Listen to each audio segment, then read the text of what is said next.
میں جس کا نام تاریخ کے سیاہ ترین اوراق میں ہمیشہ ملامت اور رسوائی کے ساتھ لیا جائے، وہ شخص جس کی پیشانی پر اہل بیت اطہار کے ناحق خون کا ایک ایسا بدنما داغ ہے جو رہتی دنیا تک نہیں مٹ سکے گا، وہ بدنصیب انسان یزید ہے۔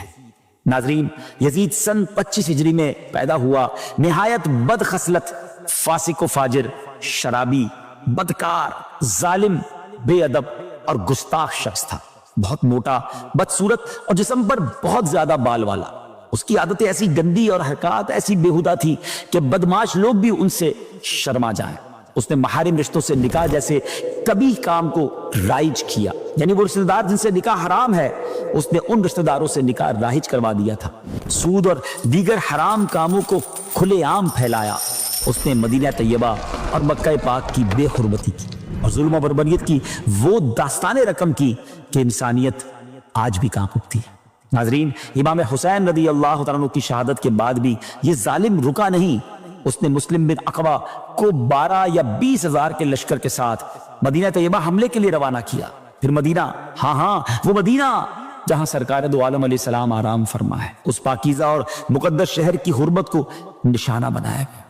ظلم و ستم کا ایسا طوفان برپا کیا گیا کہ اللہ پاک کی پناہ تقریباً 700 جلیل القدر صحابہ کرام اور عام مسلمانوں کو ملا کر 10,000 سے زائد نفوس قدسیہ نے جام شہادت نوش کیا اور خاک مدینہ ان پاک باز ہستیوں کے خون ناحق سے رنگین ہو گئیں۔ ایسے دل خراش مظالم ڈھائے گئے کہ قلم لکھنے سے قاصر ہے اور زبان انہیں بیان کرنے کی تاب نہیں لاتی۔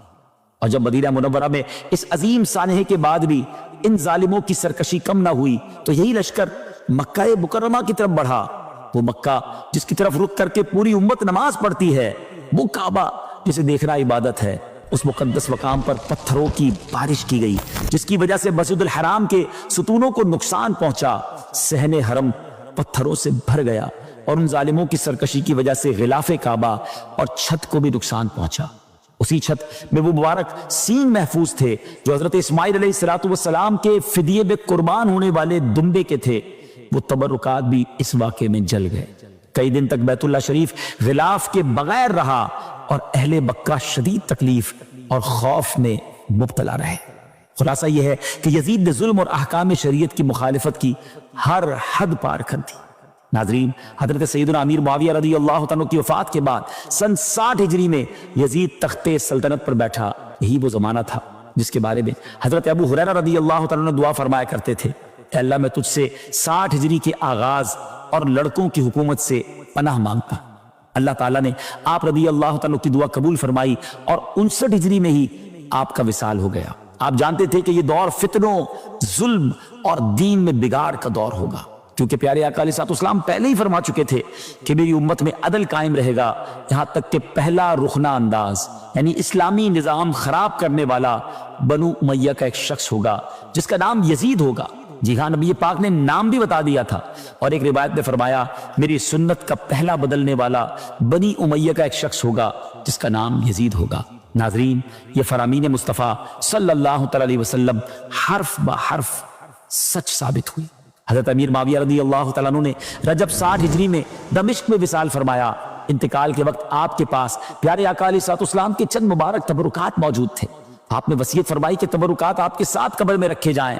یزید یہ سب اپنی آنکھوں سے دیکھ رہا تھا، وہ دیکھ رہا تھا کہ والد ماجد حضرت امیر معاویہ رضی اللہ تعالیٰ عنہ نے نبی پاک علیہ السلام کے تبرکات اور بدن اقدس سے چھو جانے والے کپڑے کو جان سے زیادہ عزیز رکھا تھا، اور زندگی کے آخری لمحوں میں تمام مال و دولت اور حکومت ان سب سے زیادہ آپ کو وہی چیزیں پیاری تھی اور انہی کو ساتھ لے جانے کی تمنا آپ کے دل میں تھی۔ انہیں یقین تھا کہ اللہ پاک اپنے محبوب علیہ السلام کے مبارک لباس اور تبرکات کے صدقے ان پر رحم فرمائے گا۔ یزید اپنے والد گرامی کی نگاہوں میں آپ صلی اللہ علیہ وسلم کے تبرکات کی عظمت دیکھ رہا تھا، مگر وہ یہ نہ سمجھ سکا کہ جب نبی پاک کے جسم اطہر سے لگ جانے والا کپڑا اتنا بابرکت ہے تو حسنین کریمین اور آل پاک جو نبی پاک علیہ السلام کے جگر کے ٹکڑے ہیں ان کا مقام و مرتبہ کیا ہوگا۔ ویورز، یزید نے اقتدار سنبھالتے ہی اطراف سلطنت میں اپنی بیعت کے لیے پیغامات بھیجے۔ مدینہ طیبہ کے گورنر نے جب امام حسین رضی اللہ عنہ کی خدمت میں حاضر ہو کر بیعت کا مطالبہ کیا تو امام علی مقام نے یزید کی بد کرداری، ظلم اور فسق و فجور کی وجہ سے صاف انکار فرما دیا۔ اسی طرح حضرت عبداللہ بن زبیر رضی اللہ تعالی عنہ نے بھی بیعت سے انکار کر دیا۔ امام حسین جانتے تھے کہ یہ انکار یزید کے غضب کو بھڑکا دے گا اور وہ آپ کے خون کا پیاسا ہو جائے گا، مگر نواسہ رسول صلی اللہ علیہ وسلم کی غیرت ایمانی، دیانت اور تقوی نے یہ گوارا نہ کیا کہ ایسے نااہل، فاسق اور ظالم شخص کے ہاتھ پر بیعت کر لی جائے۔ اگر امام پاک اس وقت بیعت کر لیتے تو دنیا کی ہر آسائش آپ کے قدموں میں ڈال دی جاتی، محلات، خزانے، تحفے، عزتیں، پروٹوکول، سب کچھ مل جاتا، مگر پھر اسلام کی بنیادیں ہل جاتی۔ جس اسلام کے لیے آپ کے نانا نے اتنی قربانیاں دی تھی، جس دین کے لیے صحابہ کرام نے اپنا سب کچھ، جان، مال، اولاد، عزت، ہاں سب کچھ قربان کر دیا تھا، اس اسلام کی دیواریں کمزور ہو جاتی۔ کیسے؟ ایسے کہ پھر یزید کو ہر بدکاری کے جواز کے لیے، اس کو یہ جسٹیفائی کرنے کے لیے، اس برائی کو صحیح ثابت کرنے کے لیے امام حسین کی بیعت سند ہوتی اور اس طرح اسلام اپنی اصل سے بالکل بدل جاتا۔ سوچیے ناظرین، اگر اس وقت امام علی مقام خاموش ہو جاتے تو حق اور باطل کے درمیان فرق مٹ جاتا۔ اسی لیے یزید سب سے پہلے امام حسین اور حضرت عبداللہ بن زبیر رضی اللہ عنہما سے بیعت لینا چاہتا تھا، کیونکہ وہ جانتا تھا کہ مدینے کے لوگ انہی مقدس ہستیوں کی پیروی کریں گے، انہی کو فالو کریں گے۔ مگر جب ان عظیم شخصیات نے انکار فرمایا تو یزیدیوں کے دلوں میں دشمنی کی آگ بھڑک اٹھی۔